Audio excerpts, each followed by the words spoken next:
par le président de la République Bassirou Diomaye Diakhar Faye au palais de la République ngir rek ñu daal di koy informer du début de production sur le site de GTA Grand Tortue Ahmeyim foofee nga xam ne ñu ngi fay développer le gaz à Saint-Louis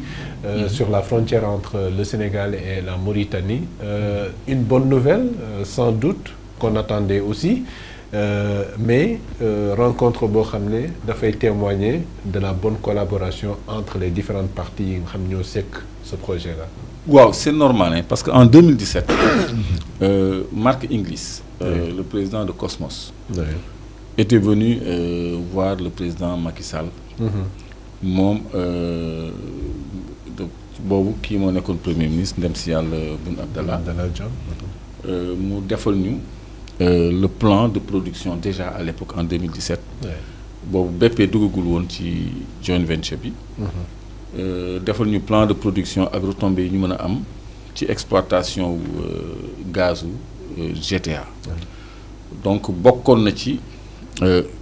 30 milliards de dollars escomptés de revenus dans les 30 prochaines années comme dans les 10 prochaines années un quota d'électrification bu ñu ci waroon def un nombre de kilomètres de routes, d'écoles et d'hôpitaux à construire pour retombées sociales yi plus maintenant le plan de production lui-même qui avait été décliné plan de production boobu nag la fi BP fekk te moom la reconduire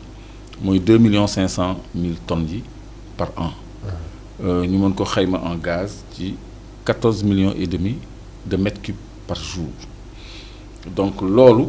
dégg ngeen gouvernement bi bu ñu ñëwee ñu ni taxawal nañu benn commission de renégociation des contrats ou de négociation des contrats commission boobu je crois que am na un premier acquis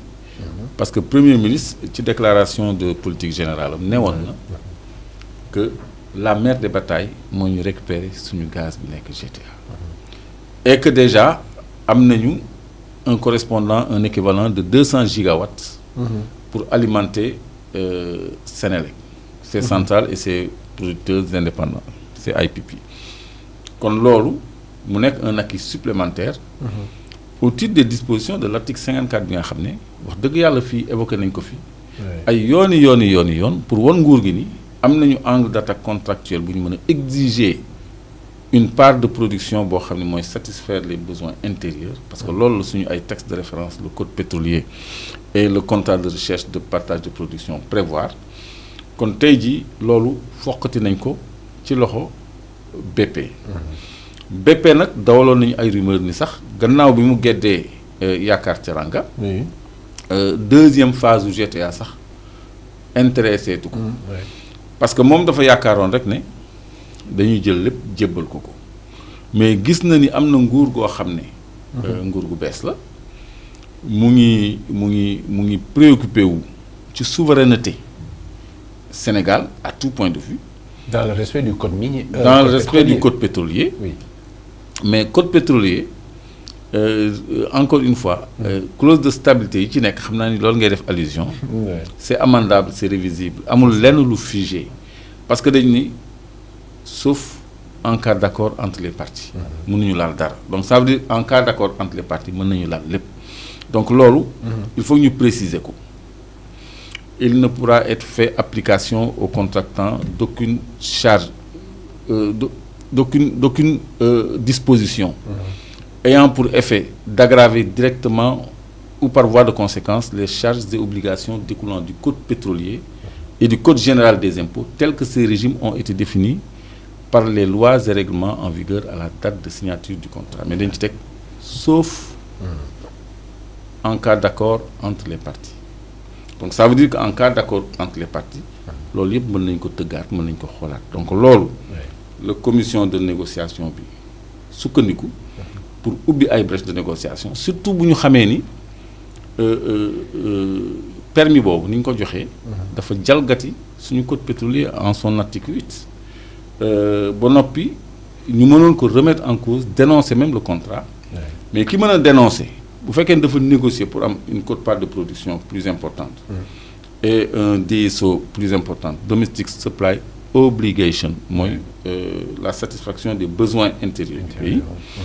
kooku je crois que BP war na ko mën a déglu léegi nag BP sa grande déception mooy. oui. Tu sais, ils avaient prévu un gazoduc bu waroon jóge Nigéria dem Espagne. Maintenant ils trouvent ça un peu long. GME c'est le gazoduc Maghreb Europe.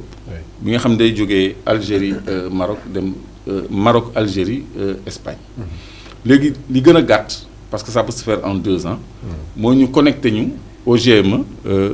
Moustapha accompagnement yi gazoduc Maghreb. Europe bi je crois qu'il l'a déjà GME am nga ko. donc ñu connecté ko à partir de Saint-Louis mu dem Maroc après continuer dem Europe dans 2 ans pour yóbbu suñu gaz bi donc léegi BP c'était ça son plan moo tax mu signé woon une SPA sur la totalité de la production déjà SPA boobu c'est un problème pour le Sénégal et la Mauritanie mais fàttali rek ni premier ministre bu yàggul la jóge Mauritanie te bokk na absolument sûrement ci li ko ci yóbbu woon voilà le GME donc léegi ñun fii la ñu nekk dañu bëgg a connecté fii nii directement xam nga Mauritanie ak Sénégal dañuy jege Maroc gazoduc bii la ñu bëgg a connecté et il y a un plan de connexion boo xam ne bokk la carte bi fii moo gën a gàtt pour ñu connecté ñu fa que buy jóge Nigéria bi nga xam ni c'est 25 milliards de dollars d'investissement boo xam ni ça prend encore beaucoup de temps pour mu sotti. D'accord. Donc premier ministre demoon na Mauritanie te sûrement li ko ci yóbbu woon bokk na ci gaz bi ñu seq en dehors des problèmes de pêche et d'autres problèmes yi am ci diggante ñaari dëkk ñu war a régler. Ce fut un voyage vraiment très fructueux. léegi nag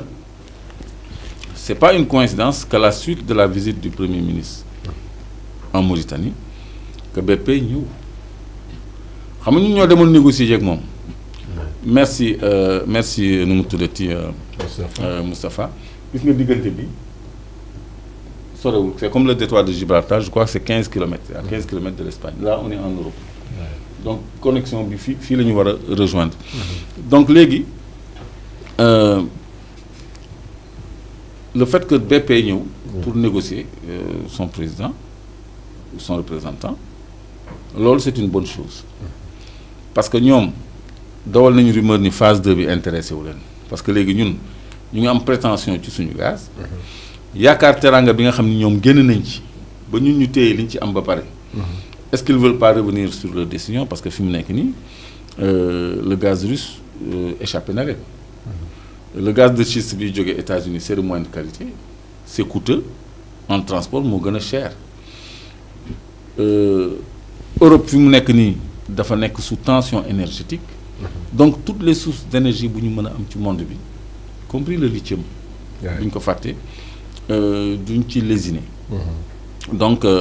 loolu moo waral certainement mu ñëw seet si président pour défendre ay intérêt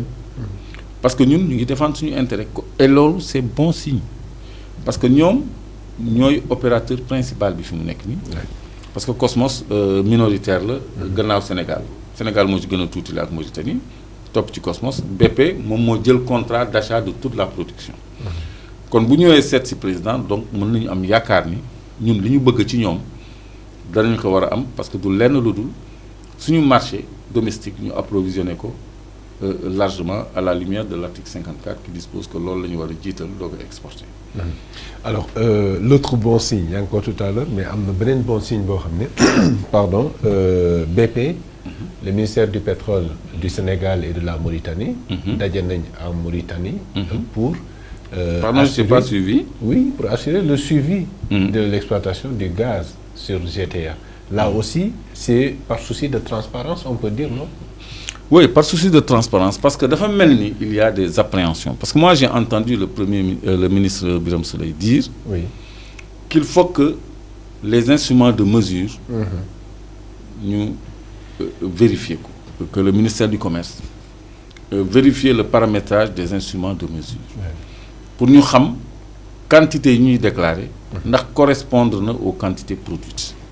Kooku c'est une préoccupation vraiment prioritaire te man bi mu ko gisee bi mu ko déggee plutôt sama xel dafa gën a dal parce que tu sais on avait attiré l'attention sur le système de production sous-marin qui est par 2850 mètres de fond et pour nous une maîtrise, ça va être un peu compliqué. On avait produit ici les 4 têtes de puits qui produisaient chacune 200 millions de standards cubiques feet, qui correspondaient à 5 670 000 mètres cubes, une mètre cube.